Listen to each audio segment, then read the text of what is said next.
రాష్ట్ర పెద్ద పెద్ద కేసులు పెట్టడం జరిగింది. పీడీ యాక్ట్ కింద ఆయన వయసు నా వయసు రౌడీ షీట్ ఓపెన్ చేయాలని చెప్పేసి ప్రపోజ్ చేస్తూ కేసు పెట్టారు. ఇది ముస్లింల మీద ఉన్న చాలా మంచి ప్రేమ ప్రస్తుత ప్రభుత్వంలో జరిగిన విషయం. సోదరుడు ఒకే టాపిక్ తీసుకున్నాడు, 2 రాశాడు. చెన్నూరు పెట్టాలంటే నేను అంటాం లేదా, అందరూ బాధితులే. అతను అక్కడ నిలబడి వీళ్ళు రమ్మంటే రావాలా, పోమంటే పోవాలి. కాజీ గారి మీద మొదటి ముద్దాయిగా కేసు పెట్టారు. ఇది ఆలోచించవలసిన విషయం. అది చదువుని 3 నెలల నుంచి ఇంట్లో ఉన్నాడు. వింటే మత సామరస్యాన్ని తూర్పు పొడచడానికి వాళ్ళ మీద ప్రశ్న వాళ్ళు డెవలప్ చేయకు, మేము చేయమని చెప్పి వాళ్ళు రాష్ట్రం చేస్తూ 20 ఎకరాల స్థలం చెన్నూరు మధ్య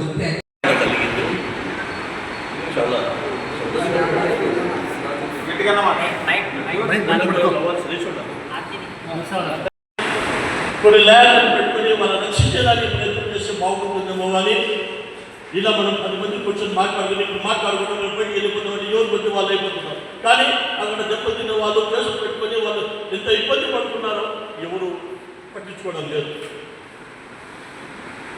ఇప్పుడు నేను మన ఊరి పెద్దవాళ్ళతో అన్ని మతస్థులతో నేను విన్నపించుకుంటే ప్రార్థించుకున్నది ఏమంటే, ఒక్కసారి పోయి కేసు మీద విచారించండి, ఎలా జరిగింది, ఎవరు చేశారు, ఆ అమ్మాయికి ప్రజల పైన ఎంత ఒత్తిడి ఉంది, వాళ్ళ తల్లిదండ్రుల మీద ఎంత ఒత్తిడి ఉంది, వాళ్ళు ఏ స్కూల్లో ఉన్నారు, ఆ పిల్లలు చదువుకున్నారు, పరీక్షలు రాసే 2 పిల్లలు ఉన్నారు, గల్ఫ్ పోయే ఒక పిల్లోడు ఉన్నారు, వాళ్ళ జీవితాలు ఏమవుతాయి? మనం కొంచెం మత సంవత్సరానికి ఏదో చెప్పుకుంటూ కూర్చుంటున్నాం, వాళ్ళ జీవితాలు ఏమవుతాయి? వాళ్ళు చేసే తప్పే పెట్టుగా చూపించండి. వాళ్ళు ఎవరు ఇల్లు కాడికి పోయారా, ఏదైనా మంచి చర్చి కాడికి పోయారా, ఏదైనా మందిరం కాడికి పోయారా, వాళ్ళ వైపు రచ్చలేసారా, లేదా రచ్చ చేసే వాళ్ళను ఆదుకునే దానికి వచ్చిన వాళ్ళ ఒకసారి మీరు చూడాలి. ఎందుకంటే మనం మీటింగ్లు పెట్టుకుంటాము, ఏదేదో చెప్పుకుంటాము, ఏదో ఉద్యోగాలు చేస్తాము, ఏదో కోర్సు సార్ చేసేస్తాం, ఇవన్నీ పనికిరావండి. ఏదో అన్యాయం జరిగినప్పుడు వాళ్ళు సాయం చేసేది ప్రయత్నించండి. ఈ అవకాశం ఏంటంటే వాళ్ళు నమస్కారం అండి. ఇలా రచ్చ చేసే వాళ్ళు అల్లరుకుంటారు వాళ్ళ, కానీ ఉద్దేశపూర్వకంగా చేసిన వారిపైన అంత పెద్ద కఠినంగా లేదు.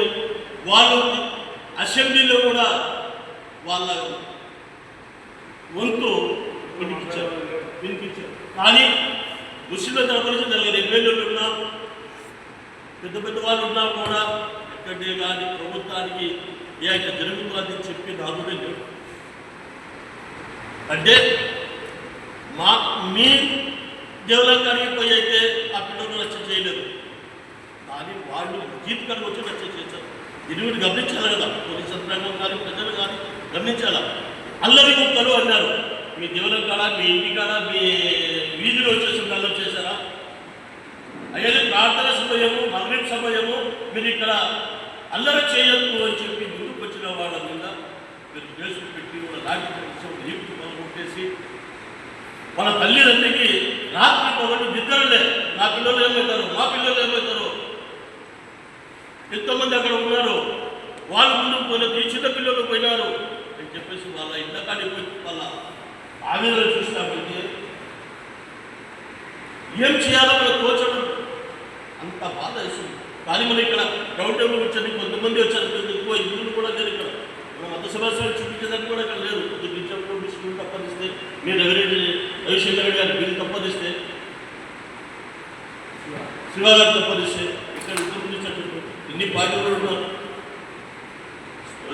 ఇప్పుడు ఉన్న ప్రభుత్వంలో పార్టీ వాళ్ళు కూడా ఇప్పుడు చాలా మంది ఉన్నారు, దేశాల్లో ఇప్పుడు చాలా మంది ఉన్నారు.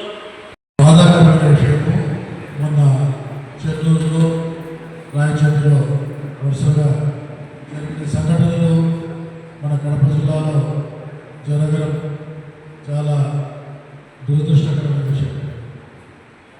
మన కడప జిల్లాకు ఎంతో మంచి పేరు, కళలకు బాణాజీ.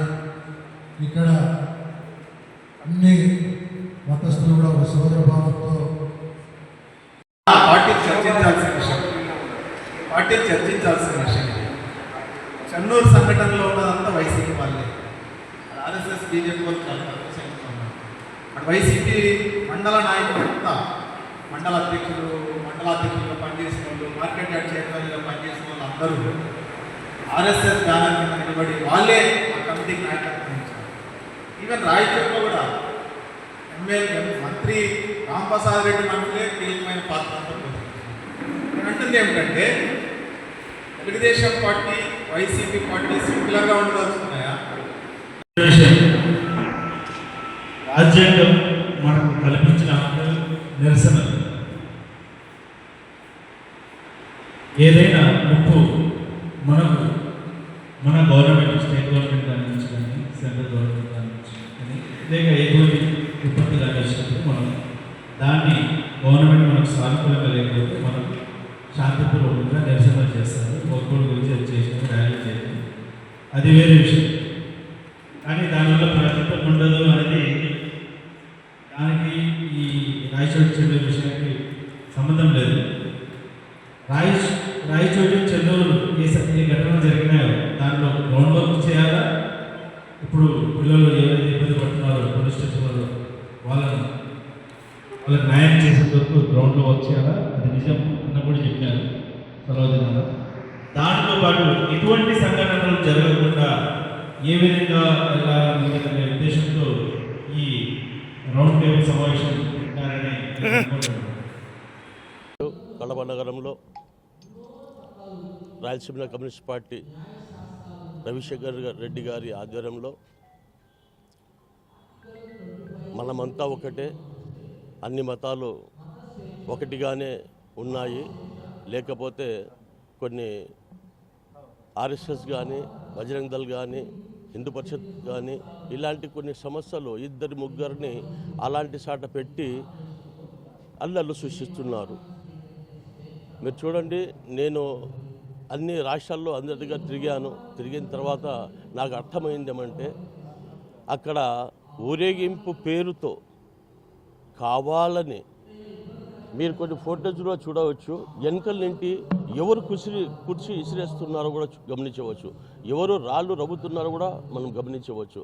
కానీ అక్కడ వచ్చేసి మన రాయచోటి ఎస్పీ గారు 4 నుండి 5 గంటల వరకు వాళ్ళకు పర్మిషన్ ఇచ్చారు. 5 తర్వాత వాళ్ళ ప్రార్థనలు ఉంటాయి. అక్కడ మసీద్ సెంటర్లో ఉంది కనుక అక్కడ ఎలాంటి నినాదాలు చేయకూడదు, మీరు 5 గంటలకు ఇక్కడ నుంచి 4 నుండి 5 గంటలు వెళ్ళిపోవాలని చెప్పేసి పర్మిషన్ ఇచ్చారు. కానీ ఉద్దేశపూర్వకంగా మాకు రావుకాలం ఉంది అని చెప్పేసి చుట్టు పెట్టుకొని ఆ రావుకాలం కూడా ఎస్పీ గారు చెప్తే ఇక్కడ చూపించండి చెప్తాను, దానికి సమాధానం లేదు. రావుకాలం ఉంది అని చెప్పేసి వాళ్ళకి ఉద్దేశపూర్వకంగా 6 గంటలకు బయలుదేరి 6:10 కరెక్ట్గా మసీద్ కాడికి వచ్చేసి డీజిల్ పెట్టి పటాకులు కాల్చి నినాదాలు చేసి అల్లరు చేసి అక్కడ చేస్తూ ఉంటే అక్కడ వాళ్ళు ఇప్పుడు మాకు ఇఫ్తారీ టైము, ఒక పొద్దు చెల్లించే టైము, ఈ సమయంలో ఇక్కడ ఏం సబ్మిట్ చేయవద్దు అని చెప్తే వాళ్ళ మీద తిరగమల్లి అక్కడ తిరగమల్లితోనే వాళ్ళకి రెచ్చగొట్టి ఆ పిల్లలు ఒక 10-15 మంది బయటకు వచ్చారు. జనాలు ఇక్కడ ఆపేదానికి ప్రయత్నం చేస్తే ఆ ప్రయత్నానికి విఫలమై పోలీసులు కూడా గమనించాలి. మీరు 4 నుండి 5 గంటల వరకు సమయం ఇచ్చినప్పుడు 6 గంటల 10 నిమిషాలకు వాళ్ళు వస్తున్నారు కావాలని చెప్పినప్పుడు మీరు పోలీస్ బందోబస్తు ఎందుకు పెట్టలేదు? వాళ్ళు ఒకవేళ అక్కడ లేట్గా చేరుకున్నా కూడా, వాళ్ళు ఉద్దేశపూర్వకంగా చేరుకున్నా కూడా అక్కడేంటి ఎందుకు వాళ్ళు తొందరగా పంపించలేకపోయారు? మీరు గమనించాలి. ఎవరైనా కూడా 6:10 కరెక్ట్గా ఒక పొద్దు 6:29 విరమణ అవుతుంది. దానికి కూడా మీకు తెలుసు, ఎస్పీ గారికి కూడా తెలిసినా కూడా ఆ సమయంలో బందోబస్తు ఎక్కువ పెట్టేసి 5 నిమిషాల నుంచి అక్కడ వాళ్ళు పంపించేసింటే ఎలాంటిది కాదు. కానీ ఒక రోజంతా ఒక పొద్దులు ఉండి సాయంత్రం పూట ఒక పొద్దు చెల్లించేటప్పుడు వాళ్ళకి జరిగిన అన్యాయము, వాళ్ళు ఒక పొద్దులు చెల్లించలేకపోయినారు, తినలేకపోయినారు, నీరు తాగలేకపోయినారు. ఆ పాపం ఎవరికి తగులుతుంది? దేశానిగా, లేకుంటే వాళ్ళు చేసిన వాళ్ళగా, లేకుంటే ఆ బాధ్యత ఉండగా ఆ పాపం తగులుతుంది. ఈ దేశానికి రక్షణ కల్పించాల్సిన పోలీసులే ఇలా నిర్లక్ష్యం చేసి మళ్ళా మేము వస్తే చెప్పులు ఇస్తారంటే మసీద్ లోపలికి ఎస్పీ గారు వచ్చారంట. అక్కడ ఎస్పీ అని కూడా ప్రజలకు తెలియదు.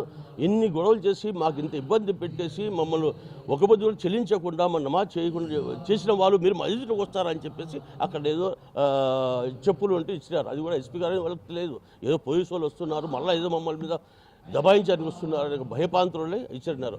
ఆ ఒక్క కక్ష సాధింపుతో ఎస్పీ గారు ఆ కక్ష నా మీద చెప్పులు ఇచ్చారు. ఎన్నిసార్లు మాట్లాడినా కూడా నా మీద చెప్పులు ఇచ్చారు. చెప్పులు ఇచ్చినారు. మీరు లాఠీ చార్జ్ చేసి వాళ్ళ డడ్డీపులు, వాళ్ళ తొడలు గజ్జలెత్తినట్టుగా కొట్టారు. కానీ మీ మీద చెప్పులు ఇచ్చిన కక్షతో ఎలాంటి తప్పు ముస్లిం అబ్బాయిది లేదు. వాళ్ళు చెప్పులు ఇచ్చడానికి ఖర్చుతో వాళ్ళ మీద కేసులు పెట్టి 500 మంది అరెస్ట్ చేస్తాము, ఇంకా పండుగ అయిపోయినా ఇంకా అరెస్ట్ చేస్తామని చెప్పడం చాలా అన్యాయము. ఇప్పటికైనా కూడా టీడీపీ ప్రభుత్వం కూడా మీరు అధికారంలోనే కనుక మీ పేరు తీసుకోవాల్సి వస్తుంది. మీరు ఇప్పటికైనా ఇట్లాంటి సమస్యలను కట్టడి చేయకపోతే ఇలాంటి సమస్యలు మళ్ళా లేవనెత్తితే ఈ దేశమే అల్లకొల్లారం అవుతుంది. ఇంకా ఎస్పీ గారు అంటారు మత గురువు గారు రెచ్చగొట్టారు. మత గురువు గారు రెచ్చగొడితే ఈ దేశంలో అల్లకొల్లారం అయిపోతుంది. మా మత గురువులు స్వతంత్రం కోసము వేల కొద్ది ప్రాణాలు ఇచ్చేసి స్వతంత్రం తీసుకొచ్చారు. అలాంటి మత గురువులు ఏదన్నా రెచ్చగొట్టే ప్రయత్నం చేస్తే ఈ దేశం అల్లకొల్లారం అవుతుంది. కానీ వాళ్ళది ఎలాంటి తప్పు లేదు. వాళ్ళు ఈ అల్లలు కాకూడదని ప్రయత్నం చేస్తున్నారు, కానీ వాళ్ళ మీద నిందలు పెట్టబోదని చెప్పేసి మీడియా ముఖంగా మేము తెలియజేసుకుంటున్నాం.